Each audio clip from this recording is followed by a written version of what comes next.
500 meters, 24 meters per second, current speed. This is why you can't do a Mars landing in real life, is because the tangling of the chutes would kill everyone. 200 meters.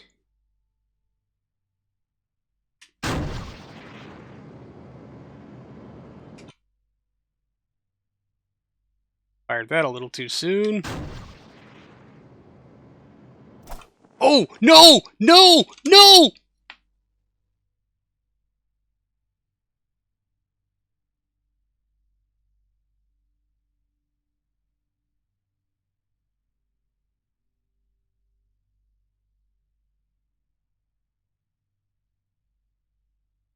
Well, this just got a lot more interesting.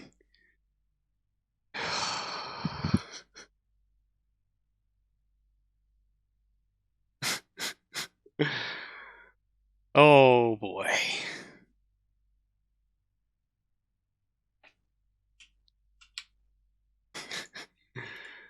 I mean, I doubt it, but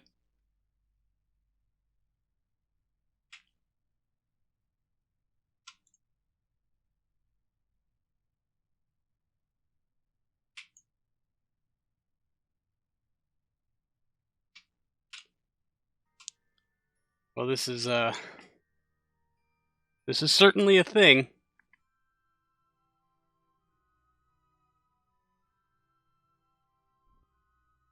Are we gonna be able to get them back in?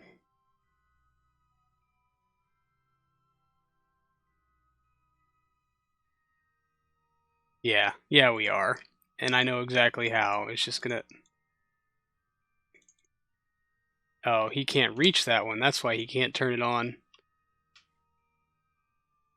Let's say all the fuel was down here, but... Yeah, let me get him on the ground. Ah.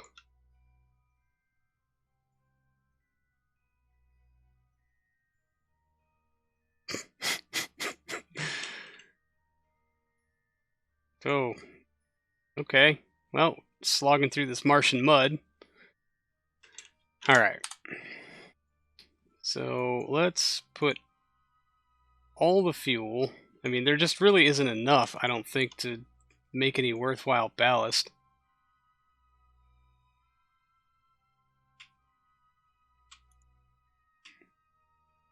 Yeah, I don't think that's going to be a thing.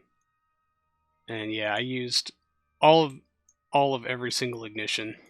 That sucks. All the fuel's out of there. Okay. Well, let's try this. Nope, that worked the exact opposite of how I wanted it to.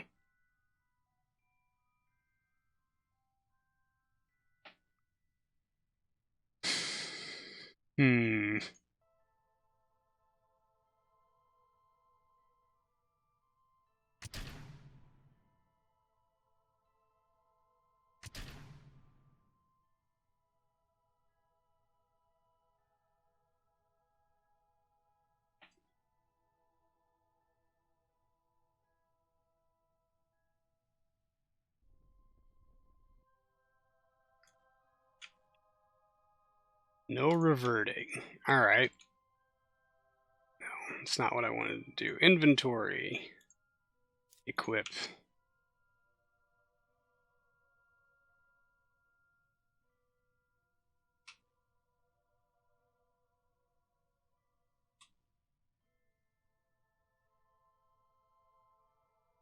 I did not even see that thruster there. Whatever, we don't need you. I need you. Too far, really? I want the ladder. How is... Oh, it's down here. Huh.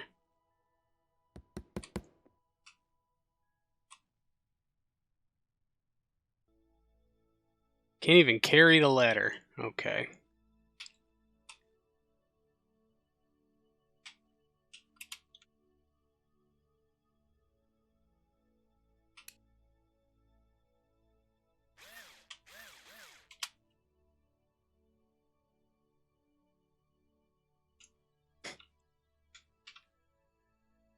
This isn't going to go very well if this thing keeps running away from us.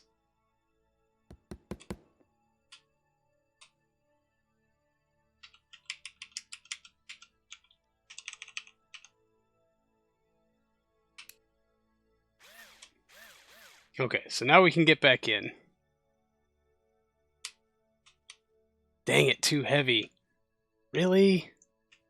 This was my whole plan, was like, I'll just detach this thing and then stand it upright.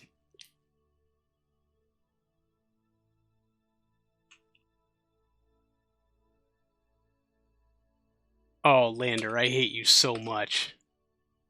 I hate you so, so much.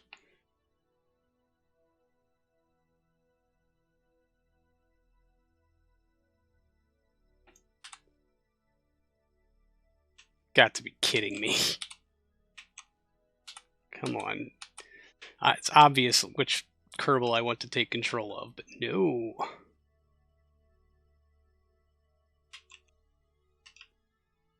Really? You can't force extend this thing? Oh, no.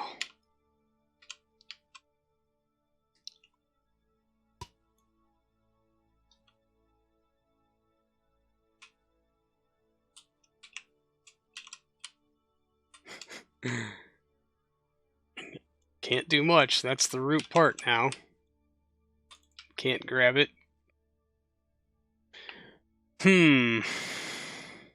Well, that certainly isn't going to stand up. See, here's my plan, was to pick this whole thing up and then set it on top of that, like I did the rover.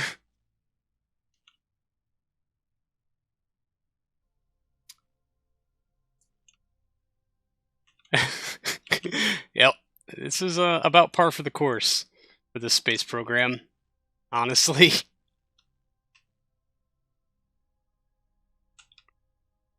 We got about 14 days of life support, and that would be kind of the reason for some of the urgency needed in trying to figure out how to make this ascent stage face upright.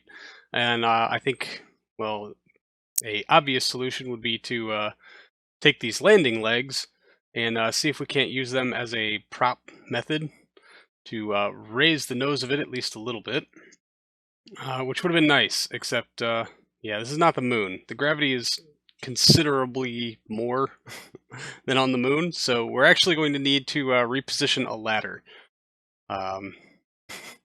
which at this point had become just a little bit tricky. We will need that port also. That's for later on, but right now we need to see. Well, I jumped over to see if maybe I could use the RCS ports to flip the descent stage right side up. That did not work, but it did roll it enough to where I could get this ladder off, which is fantastic. We just rolled it a little further down the hill, and it is too heavy to stuff in our backpack or even carry, but we can just punt it across the surface every now and again. Now, that was not at all what I meant to do, but okay. And with it attached here, it's actually a little easier to move, only if by a little bit. That's still well out of range. So we'll just try to rotate it, and yeah, that little fuel tank exploded, which is quite unfortunate because that could have been very useful to us. You'll see what I mean later on. But we're just going to drag this ladder across the apparently very deep sands of Mars and stack it here on the side of our lander in an attempt to make sure that we can get back in it to deploy those landing legs. We will have to reposition it, and I should actually, mount it before we go ahead and try to use it. And so we can take this ladder off. Doesn't really do us any good. We'll just toss that to the side for right now. Deploy these landing legs. Yeah, that's less than ideal. It's a little bit of an angle, but it's certainly not enough to take off. But we'll go ahead and get pilot Lee Bowman over here and get him back in the pod just to make sure that he doesn't accidentally suffocate or starve. And then Nina will hop back out and try to collect a third landing leg. Yeah, it helps when you have your drill equipped. And this one wants to dance a little. There it goes, just spinning off all on its own. Very interesting. Dancing landing legs would probably be the least of our concerns throughout this entire thing.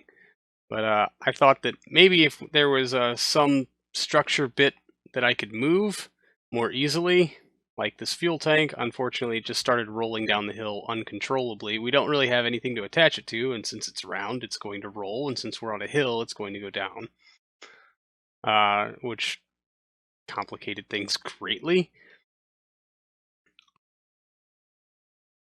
But with this turned on its side a little bit, I was hoping... Oops.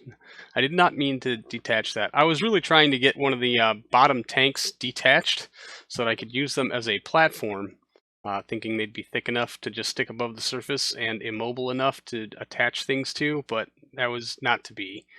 So it was still just kind of grab this landing leg, move it on up the path a little bit, grab it again, move it on up the path, and just let it do its little twirly dance thing that was super, super annoying. Now, this was the plan. Let's get this third landing leg on here and see if we can't use that to increase the angle of the other two a little bit, and then move the original two and such. Anyway, here's old me. Shed some of that stuff. Alright. Very nice pirouette off the landing gear. Entirely warranted.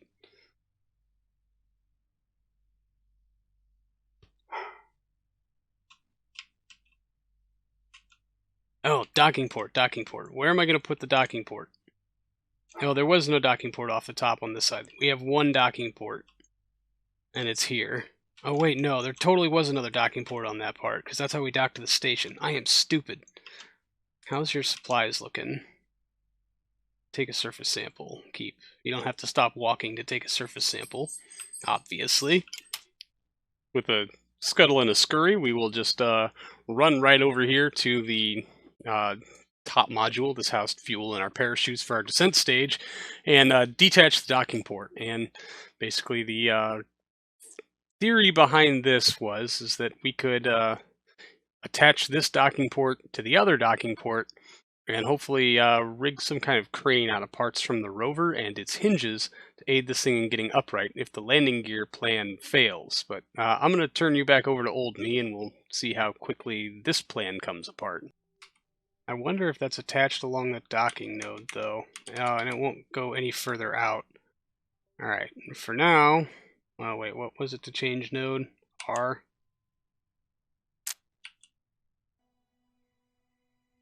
Okay, for now we're just going to leave it attached here. That placed it, that did not attach it. Whoa!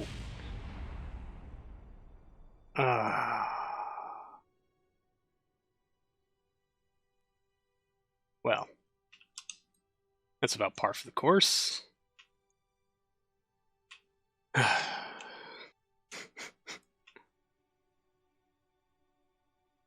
Let's go get the rover and see what we can't figure out.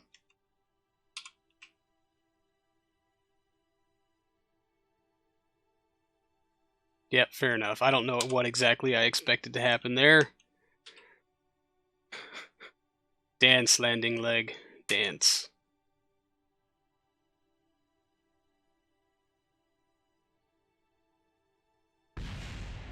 Seriously? That's just uncalled for.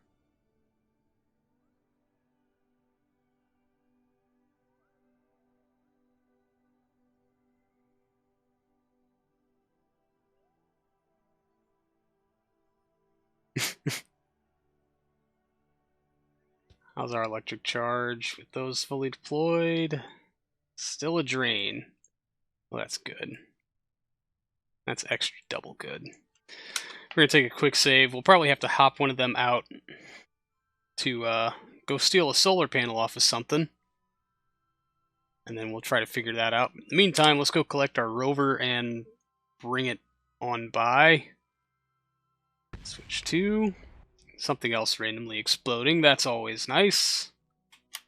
So out here is our crewed Mars rover. This is what we were targeting when we were trying to land. It did not go as well as planned. That's, I guess, par for the course. But now that it does have a, well, no, it says no connection up there. I thought we had a comm link, but we still have full control over it, probably because of the crew seats. We're able to set a waypoint and get ourselves a little bit underway, as well as run some science just to make sure that we're bringing back good data. This is the Mars Lowlands biome, and we are landed in the Olympus Mons biome. So just because we have no idea how the crew's going to make it back to orbit doesn't mean we can't collect valuable data about these different areas on Mars.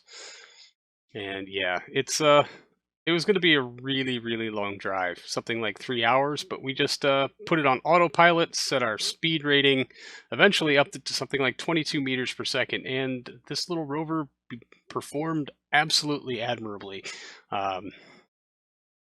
We didn't really jump over hills, but we did take a opportunity here to take a quick save, just to make sure. Rovers have a tendency to do weird things when you let them be piloted in 4 times time acceleration. But this thing was so heavy and so laden down with life support supplies, amongst other things, that I wasn't really worried about it ramping off a cliff and going twirling around like stuff on the moon, although we did catch a few brief moments of air.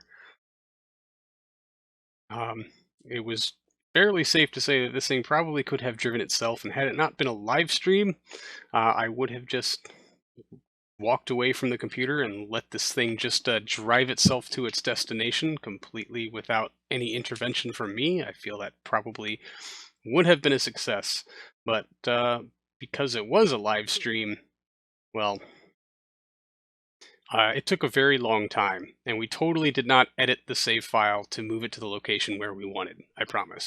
ETA 2 seconds to the landing strut. Yes! Yes, it worked! It worked!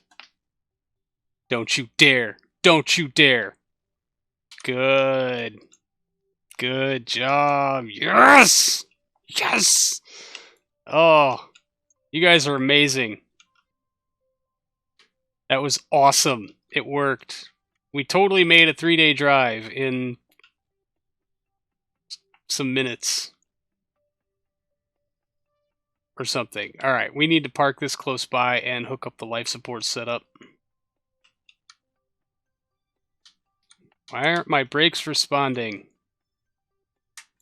Dude, what are you doing?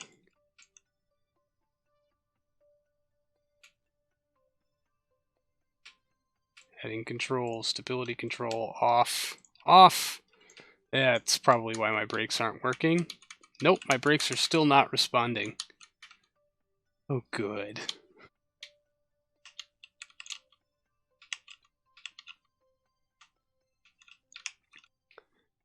That's a very good point, Wookie. And something I had honestly not considered.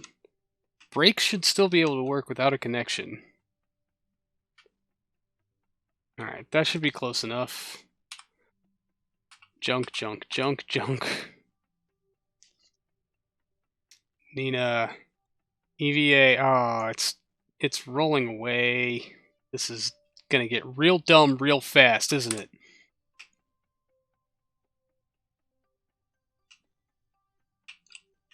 Alright, look, we have a fix for this no brakes thing.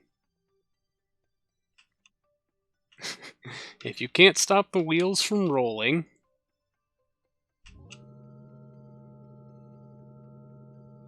you just take them off the ground.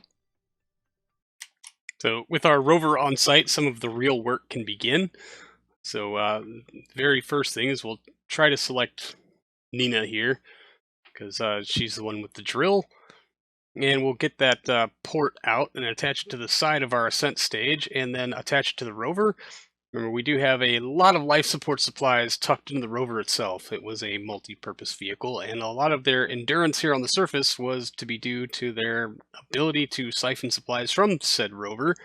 And this is no different here. So we're just going to top off very quickly everything we can from the rover, which is really not much. We've only been in this lander for a couple of hours. But now it's time to put its wheels to use and start collecting parts to get things a little more localized before we start trying to figure out how we're going to flip our ascent stage the correct way up. We'll also take this as an opportunity to collect the scientific data that it collected in the lowlands biome. We'll just do this manually because it's a lot easier, really, than anything else.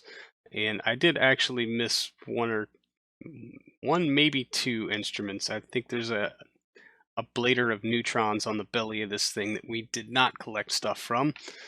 But we'll just deposit that stuff back into the ascent stage and then hop into the rover itself, because we've got some things to collect and some parts to move around.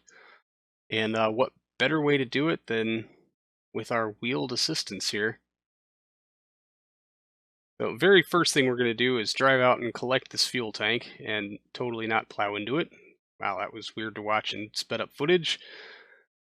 But there is still some fuel left in the descent stage, and it would be nice if we had the availability to use it on the ascent stage, considering as how we're probably going to have a few more parts bolted to it than we normally would. Every extra little drop of fuel that we can bring with us, especially if we can put it below that decoupler on the bottom of the ascent stage, is super useful. So we'll just pull up here next to the descent stage, throw on the parking brake. Nina will hop out. We need to bring a port around to a common side here of the lander, or of the rover, I'm sorry. And we'll just take this port, put that one there, do a quick work some magic on this fuel transfer. It's not very much, but it is something. And then we'll just unplug that, and we'll make sure to take these things with us. They are probably going to be useful. Yeah, I don't know why I can't just dummy attach one there to our winch, but, no big deal. Alright, so now we'll just take the rover back over here, and there's an empty fuel tank. All the fuel tanks on the ascent stage are completely topped off. So if we want to do anything, really, this fuel tank might be our only option, considering the small one on the descent stage got blown up randomly, I guess by kicking it too hard.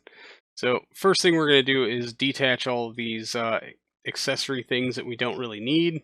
I don't know why that decoupler insists on being radially mounted, but yeah, okay, fine. That's okay too. We can get rid of this big gold fuel tank. We don't need it anymore. So we're just going to build a large collection of random parts. Actually, we should take this solar panel with us, as we are seeing a power draw on the ascent stage. So it would be nice to attach an extra solar panel there, at least for our time here on the surface, just to make sure we don't run out of electric charge. That could be absolutely tragic. And then we'll just go about getting the rest of these thrusters removed. But the fuel tank here it's too heavy. We can't lift it on our own. So after struggling to figure out what button does what here in KIS, and I don't really want to link this with a hose. I'd like to connect it to the winch so that maybe I can just drag it to where it needs to be. Well, I'll figure out the controls eventually, but I'm going to turn you over to Old Me for live commentary during the live stream.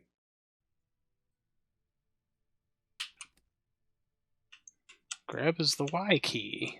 That's good to know. Alright, so plug. Yes! I'm just going to drag this thing around.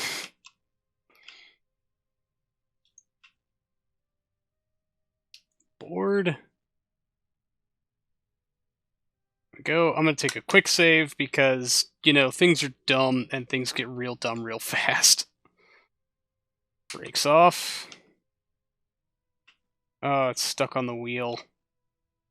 That is a very rigid cable. Like, extra rigid. Retract? No! Stop! No! No! No! Unplug. Okay. I did not know the cable was going to be so rigid. That is super interesting. And yeah, I'm going to need more than one Kerbal to move this thing around anyway. Brakes. Okay, let's just let's go get Bowman. He's around here somewhere. And with a stern order from Nina, Bowman hops out of the safety and security of the ascent stage and totters his happy self on over to the rover and gets ready to do some heavy lifting. But, of course, new problems. Oh, good. We broke it. We effing broke it.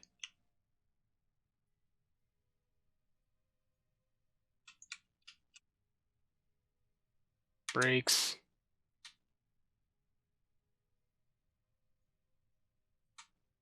That's good. That's extra double good. So after some stress-relieving donuts, Nina will hop out, put the winch cable back in case that is what is interfering with our wheel.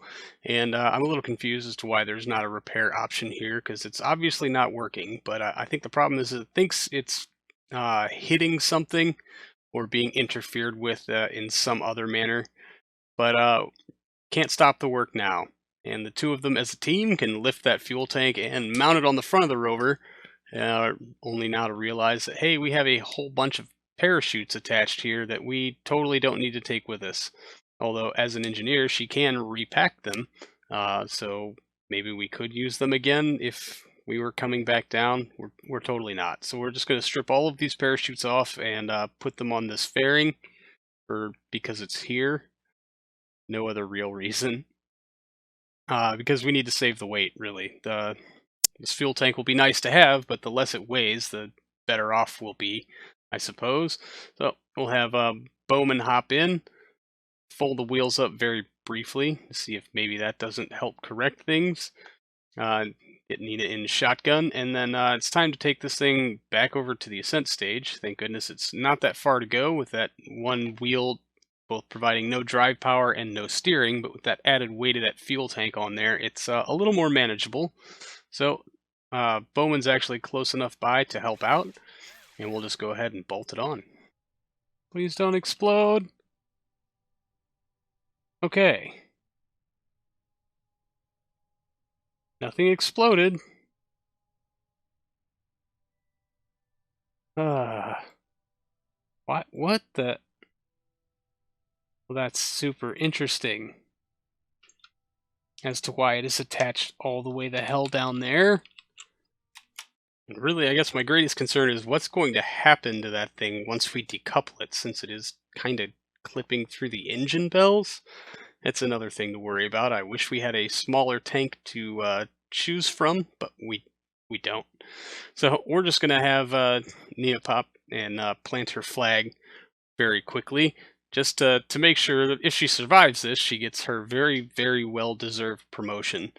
She'll also move the ladder around to the side of the ascent stage, just because that might be a little more useful considering the placement of said tank.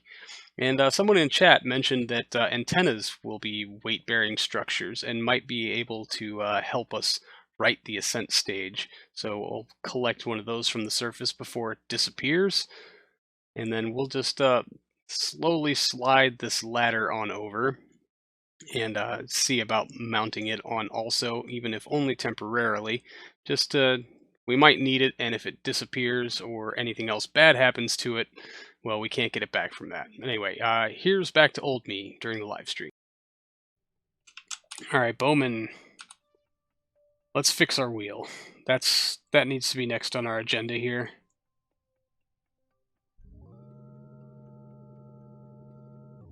Oh, no, come on!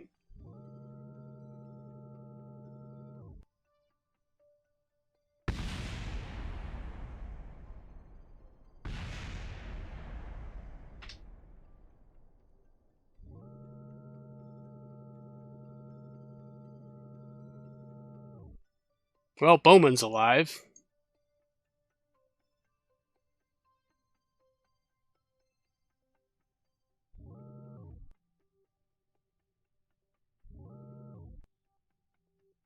Oh, come on.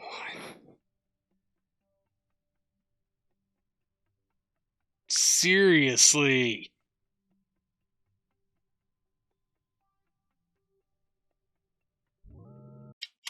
And we'll call that our first official visit from the Kraken. But we'll try to pack the lander up a little bit. did make kind of a half-hearted effort to get the thing upright.